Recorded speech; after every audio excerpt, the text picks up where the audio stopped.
All right, can everybody hear me okay? I'm clear, RC.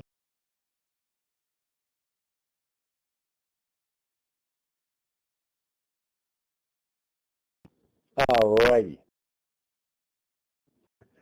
Since this is the 30th anniversary of the Cyan game, or 30th anniversary, the 14th anniversary of the reopening of the cavern, and the 30th, going to be the 30th anniversary of the Cyan game that started it all for us, tonight's story is about that special island, that special place.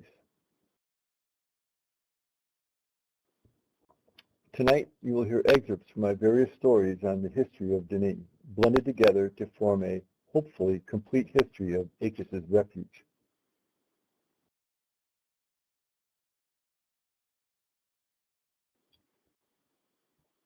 We'll start with the creation of Mist from the Book of Tiana and the Book of Atris. When an 18-year-old girl from the surface, Anna, stumbled upon the underground city of Denis, she met a member of the Guild of Surveyors, whom we now know as Atris the Senior. He was so smitten by her intelligence that he wanted to show her everything about his world. Even though it was culturally forbidden and even though she had already learned to speak in Denis, he taught her to read and write their language, making her completely literate in their culture. However, he did not stop there.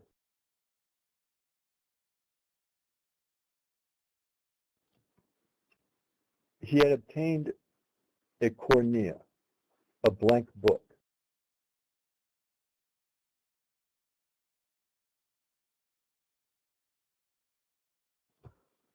Not just any book, but a book for writing ages. He had planned on writing his own age at some point. Now, he wanted to write that age with Anna.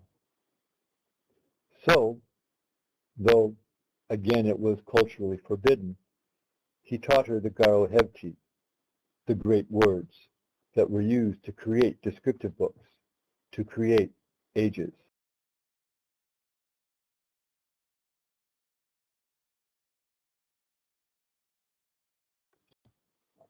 As they were writing their age together, they grew close and eventually fell in love.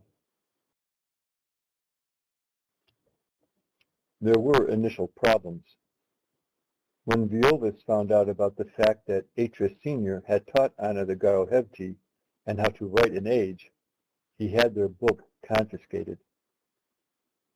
After soliciting help from the Grand Master of the Guild of Legislators, a precedent was found to have an outsider using linking books, as well as creating said linking books.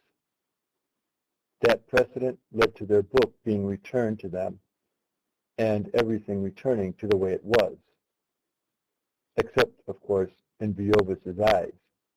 But that is for another story. As they worked together, surveying their age and writing the books of commentary for their age, they decided to name their age Gemidet.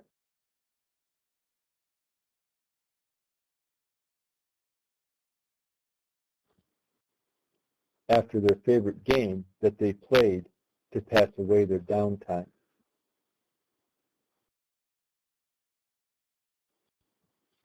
Eventually, the two were married.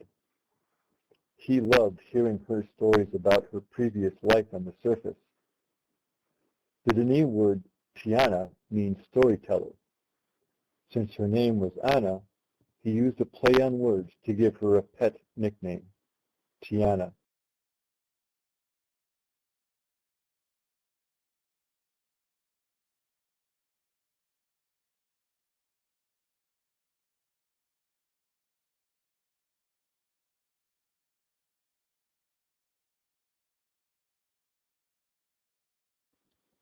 Working with Atris Sr. for all those years allowed her to become an adept when it came to writing ages, and everything that needs to go into an age to make it stable.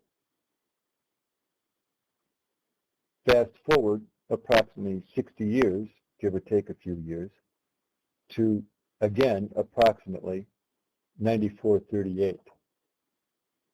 She wrote, apparently, her second age. This time, she wrote it without any help. She wrote it as an escape, as a place of refuge. She wrote it for her grandson, Atris the Younger, and a young Rivenese woman named Katrin, whom we've come to know as Catherine. She wrote The Age of Mist.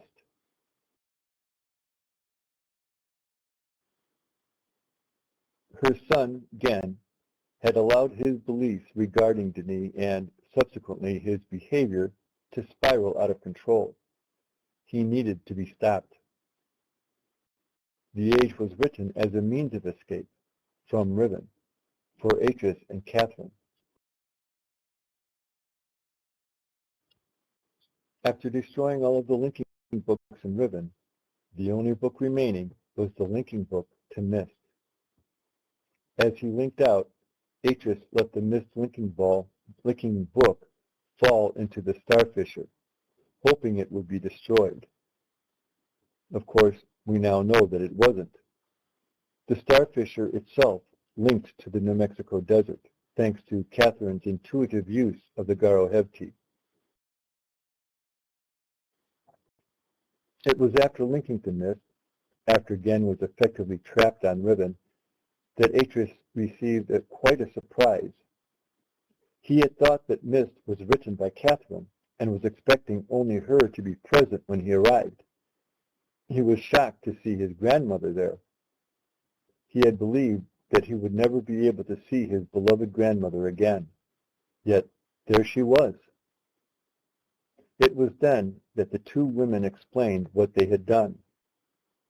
He had thought, while linking to Mist, that his adventure, his ordeal, was finally over. Now that he was reunited with Catherine and Anna, he realized that perhaps the ending had not yet been written. That last sentence may sound rather ominous, but not to Atris. At that time, he meant it as a new beginning. One phase of his life was over, as a new phase was about to start.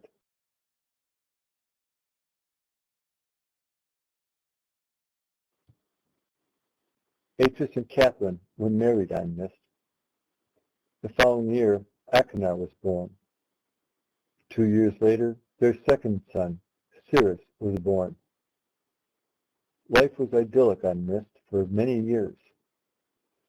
Anna helped Catherine and Atris to raise their two boys, and the boys grew very close to their great-grandmother. That is, until tragedy struck.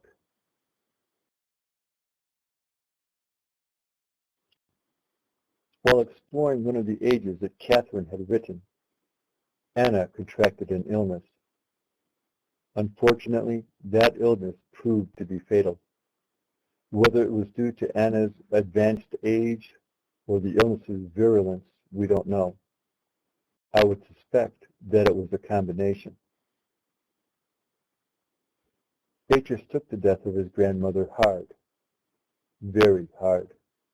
She was, after all, the woman who had raised him and had instilled in him his value system at a very young age.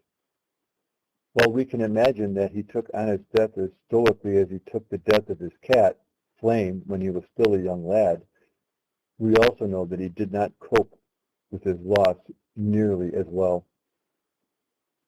Bottling up his grief, he poured his time into writing ages, instead of helping his sons to cope with their grief, a decision that would ultimately lead to ruin, death, and destruction.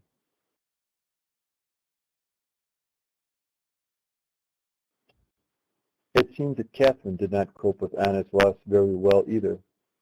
It was, after all, her age that led to Anna's premature death. From her journals, we could see that she had fallen into a deep melancholy. In fact, as far as we know, that was the last age that Catherine ever wrote.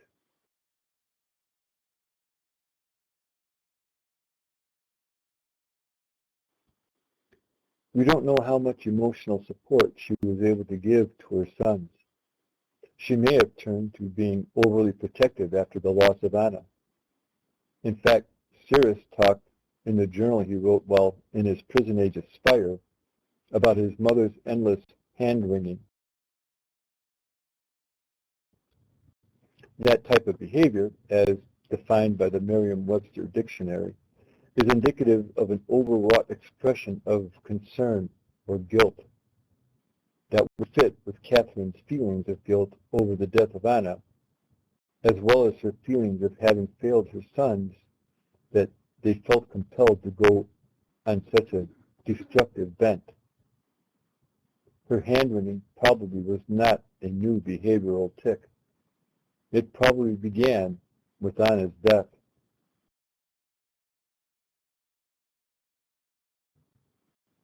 Then there was the deceitful act of her sons, telling her to go to Kavir and ultimately Riven to find Atris. There, she was ultimately caught by a very vengeful Gen. We can be fairly certain that she knew she was being kept alive as bait for Atris to come and rescue her. If Gen managed to capture Atris as well, their fates would be sealed, as Gen would ultimately kill them both. That knowledge would be devastating to any loving mother, to know that her children wanted her dead.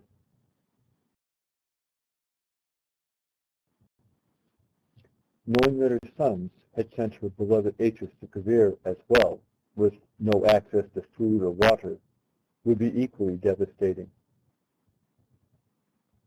Then there were the traps set by Atris for the son who burned his library, only to end up trapping both of his sons. What was supposed to be a refuge for Atris and his family had, overnight, turned into a nightmare.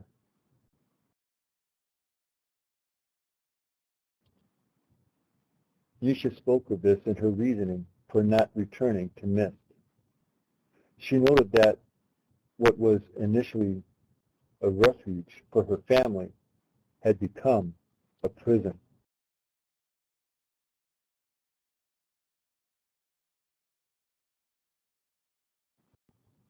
Were it not for some accidental, if it were it not for someone accidentally finding Atris's Mist linking book in the desert of New Mexico, near the foot of an extinct volcano, all 4 members of Yusha's family would have perished in their prisons. As a result, she vowed never to return to that place.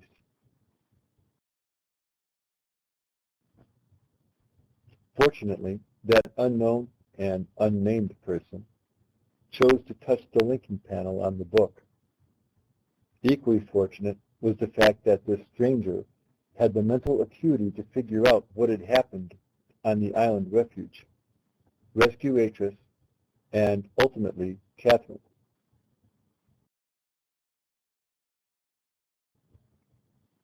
The sharpness of that pain, the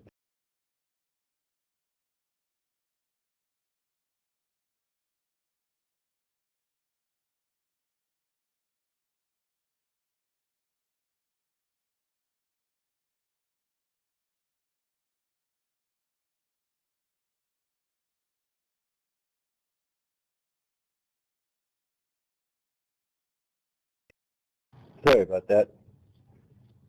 2 crashes in half an hour. Woo.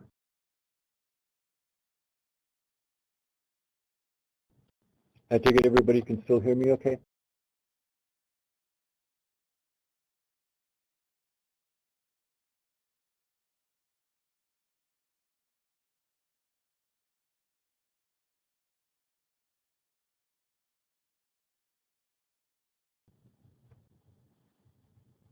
The sharpness of that pain, the pain of the failure of their refuge to protect them, was felt by both Atris and Catherine. It was felt so deeply, in fact, that they could no longer remain in that place. As a result, Atris wrote a new age for he and Catherine to live. He called it Coma Agana.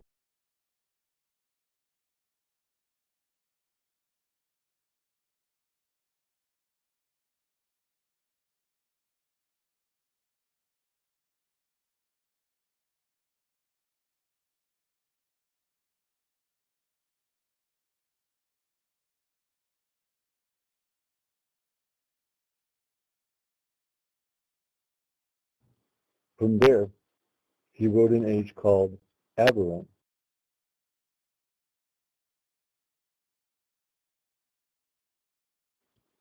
After befriending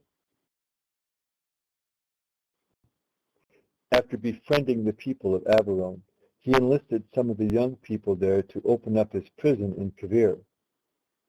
Then he and his Aberonese helpers started restoring the cavern, ultimately finding the lost branch of the Rhone, the forebears of the Dani, who now call themselves Turani. After the events that occurred in that age, and realizing that the cavern should not be restored, he created a new home in New Mexico that he called Tamana, which means home.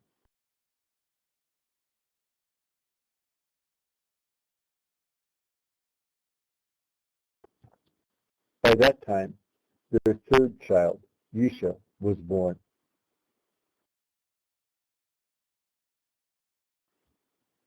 Yisha's early years were idyllic, that is, until her 10th year, until her older brother tried to kill her, and then subsequently she lost her oldest brother in his attempt to save her. Trying to return life to the way things were failed in a spectacular and devastating fashion for her. As a result, she came to the conclusion that Mist should remain abandoned. She vowed never to return to that place. So, with no one there to maintain the structures and equipment, the entire place has fallen into a state of disrepair. Those who have played Mist 5 End of Ages were able to catch a glimpse of how dilapidated Mist has become.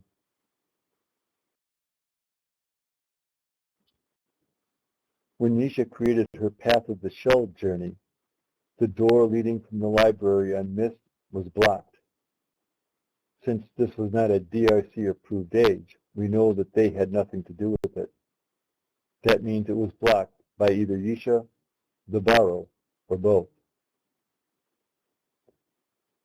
If we are ever allowed to gain access to the rest of Mist Island, perhaps our current restoration team can restore the age to some semblance of its former glory.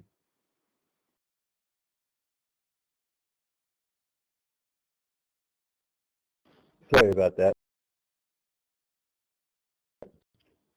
Anyways, please join us this Saturday as we learn of Dr. Watson's personal journey and the reopening of the cavern. The end.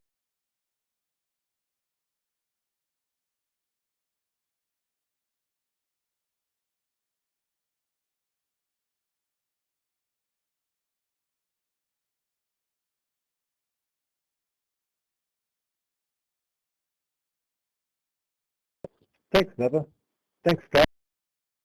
You're welcome, Scott, and you're welcome, Tabor, and thank you all for coming today.